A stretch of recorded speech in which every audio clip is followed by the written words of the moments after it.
जैसे हमारे यहाँ झाड़ू की महत्वता कही, जो झाड़ू होती है, बुआरी होती है, जिस झाड़ू को अपन झाड़ते हैं, ये महाराज 3 जगह पर नहीं रखना चाहिए। कितनी जगह पे नहीं रखना है? 3 जगह। पहला, जिस कमरे में पति पत्नी दोनों सोते हो उस कमरे में झाड़ू कभी मत रखना, क्योंकि पति पत्नी में क्लेश बना ही रहेगा, आपस में प्रेम स्नेह नहीं रहेगा। जिस कक्ष में पति पत्नी सोते हो रहते हो उस कमरे में झाड़ू कभी नहीं होना चाहिए, बुआरी नहीं होना चाहिए। दूसरा, जिस कक्ष में हॉल में लोग आकर बैठते हो और वहां कोई सोफा सेट लगा हो, कोई पलंग लगा हो, उस पलंग के नीचे, उस सोफे के नीचे झाड़ू नहीं होना चाहिए। सास और बहू का संबंध अच्छा नहीं रहता, विवाद होगा ही, ये पक्का। तीसरा, अन्नपूर्णा का स्थान जहां पर भोजन बनता है, आप भोजन करते हो, रसोई घर में झाड़ू नहीं होना चाहिए।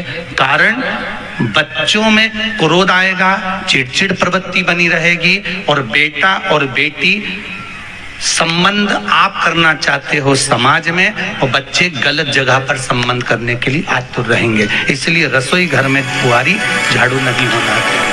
शाम को 4 बजे से लेकर 7 बजे के बीच में शंकर और पार्वती के भ्रमण का समय रहता है। मेरे देवाधिदेव महादेव माता पार्वती के भ्रमण का समय, भगवान शंकर पार्वती घूमने को निकल गए।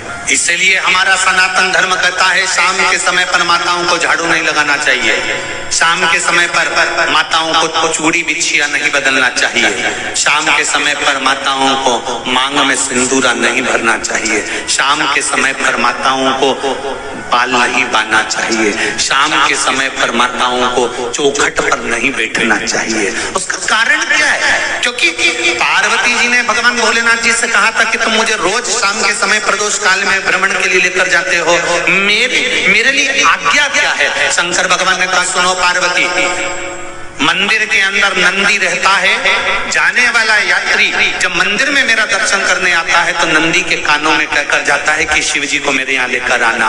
मैं नंदी के अनुसार उनके घर जाता हूँ, मेरा काम है उनका कल्याण करना, और तेरा काम है उनके घर की नारी को अखंड सौभाग्यवती का वर प्रदान करना, ये तेरा।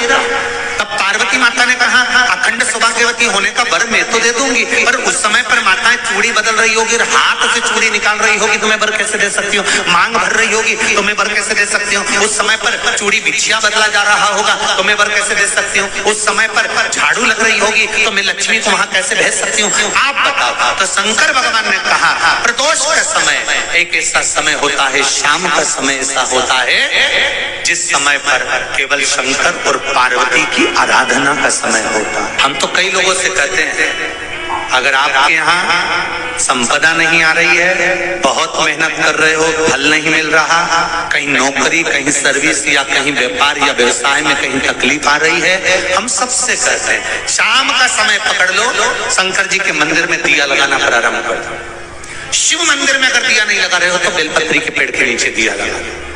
बेलपत्री और शंकर जी के मंदिर में दिया नहीं लगा रहे तो शंकर जी के मंदिर के बाहर चौखट पर दिया लगा। इतना भी नहीं कर सकते तो अपने घर के बाहर अपने द्वार पर दिया लगा दो, पर शंकर जी के नाम का श्री शिवाय नमस्तुभ्यम बोलकर शंकर भगवान को याद कर कर, अपनी कामना कर कर, बाबा का स्मरण कर कर, पंचाक्षर मंत्र नमः शिवाय, षडाक्षर मंत्र ओम नमः शिवाय, द्वादशाक्षर मंत्र ओम नमो भगवते वासुदेवाय, जो मंत्र तुमको याद है उसका स्मरण कर कर, लक्ष्मी हो चाहे नारायण हो चाहे राम हो चाहे कृष्ण हो, स्मरण कर कर शाम के समय बाहर दिया लगा दो, दरवाजे के पास लगा दो। वो सुनेगा जरूर, आएगा तो उसका वेलकम जरूर होगा और वो कुछ देकर जरूर जाए। नियम तो बनाओ, उसकी चौखट पर जाकर कहना प्रारंभ। बृहस्पति महाराज ने कहा कि शाम का समय जो प्रदोष का समय होता है उस समय पर इंद्रदेव तुम शंकर जी की आराधना करो। शिव आराधना से शंकर जी जो मार्ग प्रशस्त करेंगे, शिव आराधना से जो शंकर जी कहेंगे वो तुम करना। आराधना करी बाबा भोलेनाथ जी। बृहस्पति महाराज ने प्रदोष की महत्वता समझाई तो प्रदोष का समय जानकर शंकर जी पर 7 बेलपत्र प्रदोष के दिन इंद्र ने समर्पित कर दी। के बिना सोचे। कितनी बेलपत्र? 7। प्रदोष का व्रत करो चाहे ना करो, मंदिर में चढ़ी हुई बेलपत्र को उठा लो, बेलपत्र का ब्रह्म कमल बना लो। ब्रह्म कमल का मतलब होता है डंडी बीच में रहे, आसपास पत्तियां रहे। 7 पत्ती का ब्रह्म कमल बनाकर, जैसे ये पत्तियां हैं एक जैसी रखी हुई हैं, तो इसको फैला लिया। 7 पत्ती को आपस में फैलाकर ब्रह्म कमल बना लिया।